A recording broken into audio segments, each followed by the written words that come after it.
শহর সম্পর্কিত উপনাম। আলোর শহর বলা হয় প্যারিস ফ্রান্সকে। উদ্যানের শহর শিকাগো। গোলাপি শহর বলা হয় রাজস্থানকে। গ্রানাইটের শহর অ্যাবারডিন। গগনচুম্বী অট্টালিকার শহর নিউ ইয়র্ক। স্কা পার্সের শহর নিউ ইয়র্ক।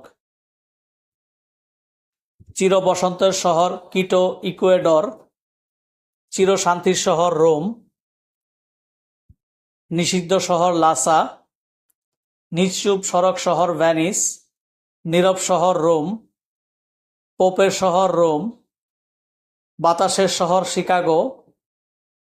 বাজারের শহর কায়রো। মসজিদের শহর ঢাকা এবং ইস্তাম্বুল। মন্দিরের শহর বেনারস। মোটর গাড়ির শহর ডেট্রয়েট।